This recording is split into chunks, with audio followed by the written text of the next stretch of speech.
Hi there, Rudyard Griffiths, the publisher of The Hub. Welcome to this, our occasional video interviews here in the new Hub studio. I'm exceedingly pleased to be joined on our program today by Alicia Planincic. She's an analyst, economist, a terrific contributor here at The Hub from the Alberta Business Council. I'm sure you catch her regular economic snapshots. They're must-reads in The Hub, and she joins us today from Calgary on the eve of Monday's inauguration of Donald Trump, where everyone is talking tariffs and trade. You wrote a great piece for us this week on trade, just unpacking the trade imbalance that Donald Trump is seemingly fixated on. What do you think that the president is fundamentally getting wrong right now in terms of how he's characterizing the Canada-U.S. trade imbalance? Yeah, I mean, so much to unpack here, and this is such a big, hot topic that we've been talking about for a while, and I don't think it's going to become irrelevant anytime soon.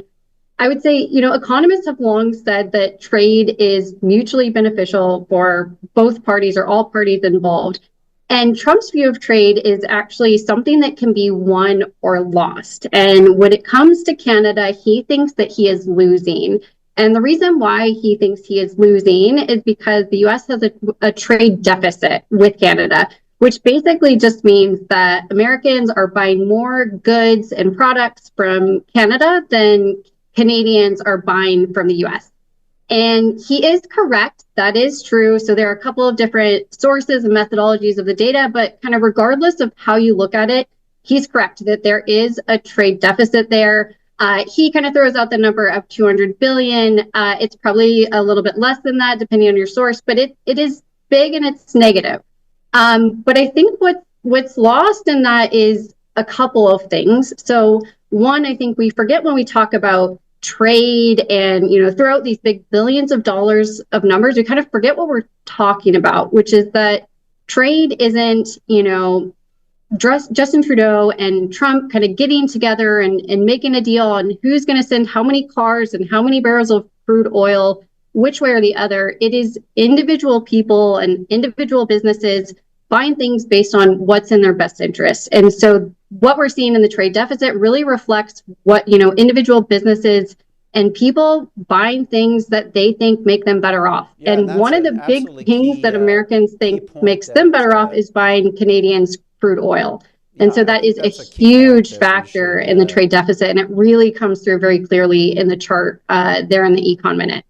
Yeah, let's pull up that chart right now for our viewing audience so people can get a sense of what this relationship looks like. And I think a critical data point that I took away from your piece, and I'd like you to explain it to our viewers today, is just how big energy factors into that trade deficit. And while you could say, hey, well, let's take the energy out, America's energy self-sufficient. Well, probably not, but there would be real costs for that energy self-sufficiency should they give up Canadian crude and natural gas. You've got a number on it, so give us both those numbers, the energy mix here. Yeah, for sure. So Canada exports about $100 billion of crude oil to the U.S. Each year. So an enormous number, which if you kind of square that with the trade deficit that Trump brought up, it's basically the majority of the trade deficit is because of one single product, and that is crude oil, right? And so I think the thing that he's missing when he talks about trade and when he talks about winning and losing is there's going to be an enormous cost for Americans if they were to just dissolve this deficit, which certainly they could do. There are a number of ways that they could do it, and they could even make a trade surplus if they wanted to, but that would be a really terrible idea. The obvious cost, which of course lots of people have been talking about, and the immediate cost is higher price at the pumps, right? So I don't need to go into a lecture on supply and demand to tell you that, if you cut off crude oil imports for the U.S., then you're going to increase prices at the pump, right? So ultimately, they're going to try to fill that gap by probably producing more domestically and maybe importing more from other countries to the extent that they can. But there's very clearly going to be a higher price that Americans pay at the pump, and Americans really do not like to pay higher prices at the pump. That's a very important political consequence of this decision. But I think the other consequence, and something that has been a little bit lost, is the fact that if the US were to sort of close the gap on this, so if the US were to produce all the things domestically that they're currently buying from Canada, which they could do, fine, but they would ultimately have to divert their resources away from what they're currently doing. And arguably, what economists would say is their more productive use, right? So things that the US is currently really good at doing and produce a lot of wealth for them, ultimately they'd have to cut back on that just in order to produce all the things that they're currently buying from Canada. And that's really where we'd see the impact, not just on consumer prices, but on American incomes. Yeah, such a great point. I mean, this is the lovely invisible hand of trade that means that countries apply their productive labor, their productive capital to things that other people want. And let's just end on that point, because I think it's something that your article brings up that we should all remember, is that nobody's holding a gun to each other's heads when we trade. We trade because we're trying to match wants and needs.